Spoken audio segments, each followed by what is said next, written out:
శ్రీమాత్రే నమః. కాత్యాయనీ మహామాయే భవానీ భువనేశ్వరి సంసారసాగరే మగ్నం మాముద్ధర కృపామయే.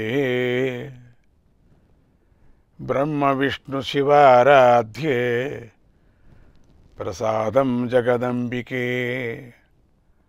మనోభిలషితం దేవి వరం దేహి నమోస్తుతే. ఈ శ్లోకాన్ని ఎప్పుడూ కూడా దేవీ భాగవతాన్ని వినేటప్పుడు లేదా చదువుకునేటప్పుడు మొదటిగా చెప్పుకోవాలి. చివర్లోనూ చెప్పుకొని శ్రీమాతకు నమస్కారం పెట్టి స్తుతించాలి.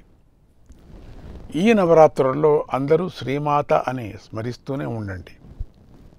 వీలు పడితే రాయండి కూడా, శ్రీమాత అని కూడా రాయవచ్చు. ఎందుకంటే శ్రీమాతను స్మరించటం వల్ల ధనం లభిస్తుంది, స్థలం లభిస్తుంది, భూలాభం కలుగుతుంది, సంపదలు కలుగుతాయి, విజయం దక్కుతుంది, శాంతి లభిస్తుంది, జ్ఞానం లభిస్తుంది, విద్య లభిస్తుంది.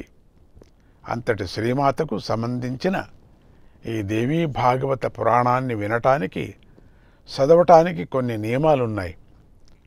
వాటిని స్కాంద పురాణంలోని మానసఖండం చెప్పింది. కనుక ఆ నియమాలను మనం తెలుసుకొని ఎంతో భక్తితో శ్రద్ధలతో ఆచరిస్తే అమ్మవారి అనుగ్రహం కలుగుతుంది. వినేవారికి కోరిక ఉంటే తిథి వారము మంచి ముహూర్తం చూసుకొని పారాయణం చేయాలి. అలా చేస్తే వారి కోరికలు తీరుతాయి. కోరికలు లేకపోతే నవరాత్రుల్లో 4 రోజులు చేసుకోవచ్చు. అకస్మాత్తు 4 రోజులు చేసుకుంటే చాలు. మంచి ముహూర్తం చూసుకొని మిగతా నెలలోనూ చేసుకోవచ్చు కూడా. అమ్మ చరిత్రను వినటం అనేది నవాహ యజ్ఞం 9 రోజులు శ్రవణం చేయాలి. ఈ 9 రోజుల్లో అందరూ దేవీ భక్తులై ఉండాలి. దానం చేసే బుద్ధిని కలిగి ఉండాలి. సేవ చేయటంలో ఆసక్తి కలిగి ఉండాలి. చుట్టుప్రక్కల గ్రామాలకు వెళ్ళి అక్కడ కూడా గ్రామాలకు వెళ్ళి అయ్యా దేవీ భాగవత ప్రవచనం జరుగుతోంది కనుక వినటానికి రండి, అమ్మవారిని పూజించండి, దేవీ భాగవతాన్ని అందరూ వినవచ్చు, ఇదొక అమృతం వంటిది. కోరికలు కలవారు వినవచ్చు, కోరికలు లేనివారు కూడా వినవచ్చు అని చెప్తూ ఉండాల. 9 రోజులు అమ్మవారికి సంబంధించిన ఆయా సేవల్లో పాల్గొంటూ ప్రవచనం వినటానికి రండి, వీలు లేని వారు మధ్యలో వచ్చి వినవచ్చు అని చెప్పి అందరినీ కుంకుమ పెట్టి ఫలమిచ్చి పిలవాలి అని చెప్పారు. ఇక దేవీ భాగవత ప్రవచనం జరిగే చోట చక్కని వేదిక కట్టి చక్కని అలంకారం చేయాలి. ప్రవచనం చెప్పేవారికి మంచి ఆసనం ఏర్పాటు చేయాలి. ఆయన తూర్పు ముఖంగా కానీ లేక ఉత్తరముఖంగా కానీ కూర్చొని ప్రవచనం చెప్పాలి. ఆడవారు వేరుగా ఒక ప్రక్క కూర్చోవాలి, మగవారు వేరుగా ఒక పక్క కూర్చోవాలి. ప్రవచనం చేసేవారు దేవీ ఉపాసకులై ఉండాలి. అమ్మవారి కథను వినటానికి ముందు రోజే మగవారు వపనం చేయించుకోవాలి. తర్వాత పురాణం వినటానికి దీక్ష తీసుకోవాలి. స్నానం చేసి నిత్యకర్మలు పూజలు చేసుకోవాలి. ఈ 9 రోజులు జాగ్రత్తగా ఉండాలి. ఎక్కువగా అమ్మ కథను వినటం మీదే శ్రద్ధ పెట్టాలి. మొదటిగా గణపతిని కీర్తించాలి, పూజించాలి.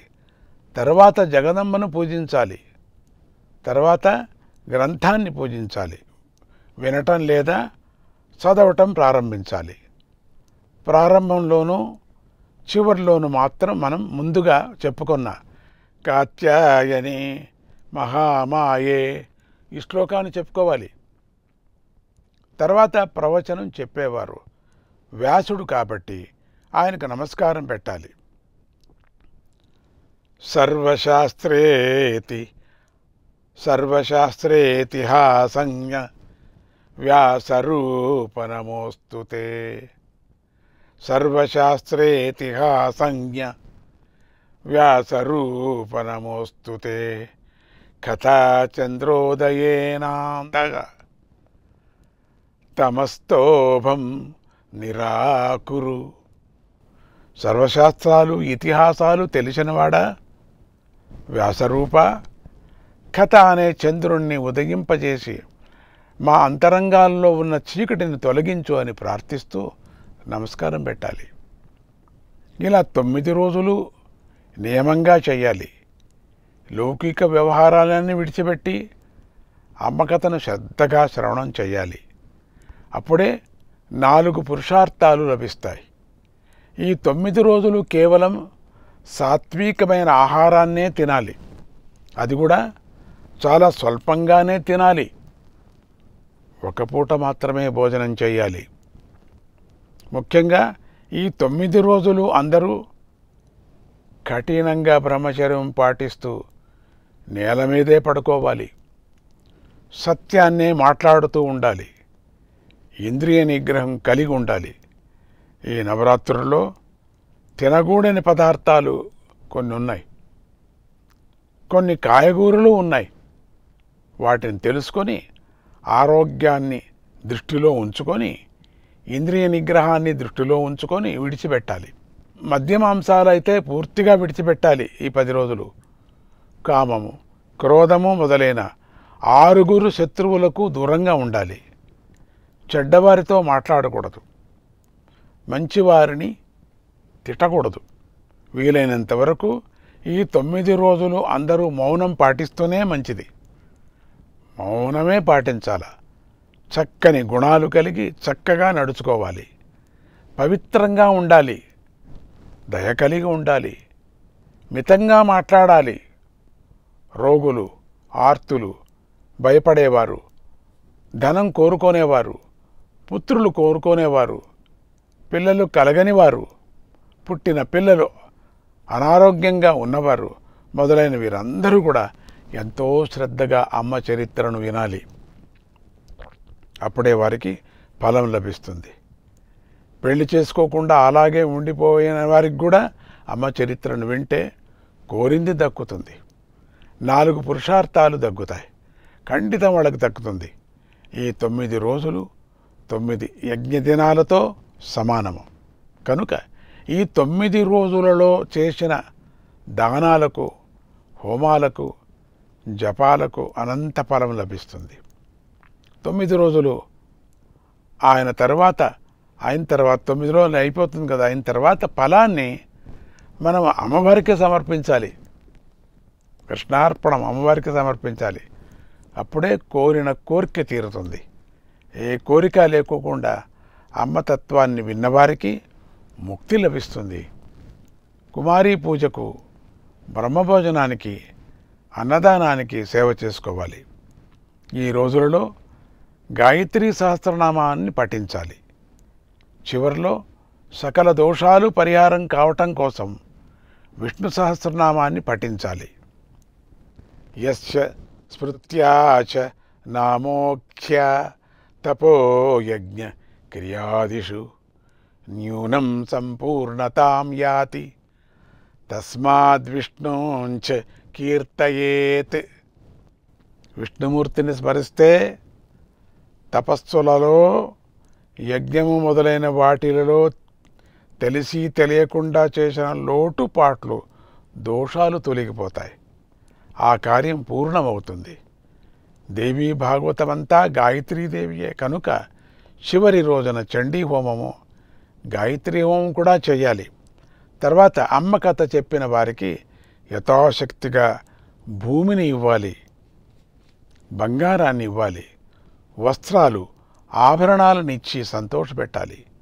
గురువు చెబుతున్నప్పుడు ఆయన కన్నా ఎత్తైన మంచి ఆసనంలో కూర్చొని గర్వంగా అమ్మ చరిత్రను వినకూడదు. అలా చేసినవాడు మరుజన్మంలో కాకి అయి పుడతాడు. మధ్యలో అక్కర్లేని మాటలు మాట్లాడుకోకుండా, చర్చించుకోకుండా, అంటే చర్చించుకునేవారు మధ్యలో ఏదేదో చర్చ చేసుకుంటూ ఉంటారు, ఫోన్లు చూసుకుంటూ ఉంటారు. వాళ్ళందరూ కూడా గాడిదలై పుడతారు. నిందించేవారు కుక్కై పుడతాడు. అమ్మ కథ చెబుతున్న వారికి నమస్కారం పెట్టకుండా వచ్చి కూర్చున్న, పడుకొని విన్న, విఘ్నాలు కలిగించిన, శ్రద్ధగా వినకపోయినా ఘోర పాపం చుట్టుకుంటుంది. నరక యాతనలో అనుభవించవలసి వస్తుంది. నీచ జన్మలు కలుగుతాయి. అమ్మ కథ చెప్పేవాడిని గౌరవించాలి, పూజించాలి. ఆయన చెబుతున్న అమ్మ చరిత్రను భక్తి శ్రద్ధలతో వినాలి. ఆయనకు శక్తి కొద్దీ పండు ఇవ్వాలి, ధనాన్ని ఇవ్వాలి.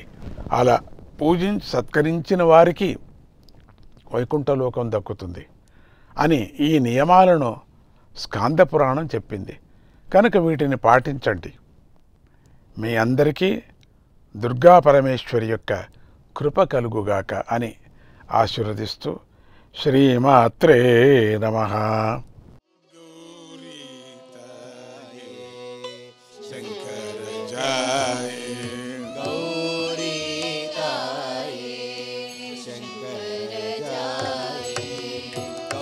रक्षिसुदेवी रविशतपासे रक्षिसुदेवी रविशतपासे गौरीताये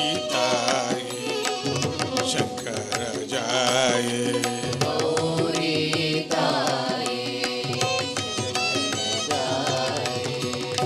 रक्षिसुदेवी रविशतपासे रक्षिसुदेवी रविशतपासे गौरीताये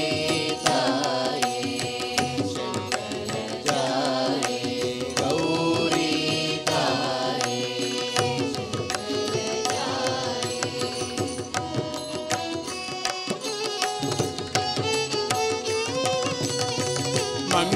मंगलमूर्ते वरकत शोभे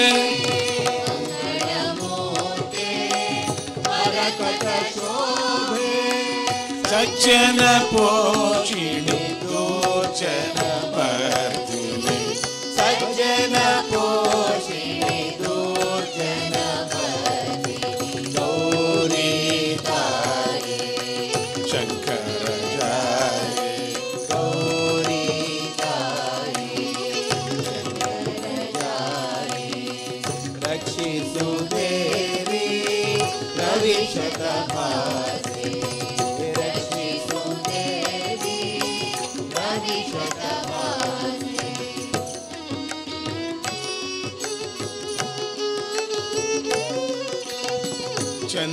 चंद्रापीडे मंदसुहासे चंद्रापीडे मंदसुहासे इंद्रानंदे चंद्रादूरे इंद्रानंदे चंद्रादूरे गौरीताये शंकर जाये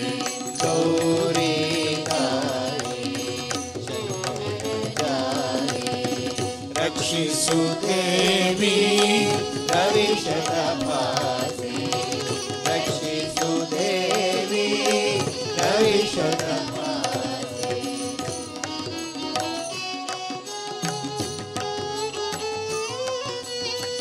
गणपति जननी ज्ञान विधात्री गणपति जननी ज्ञान विधात्री भव भयहारी भजन संतोषिणी भव भयहारी भजन संतोषिणी गौरीताये शंकर जाये गौरीताये शंकर जाये रक्षिसुदेवी रविशतपासे रक्षिसुदेवी रविशतपासे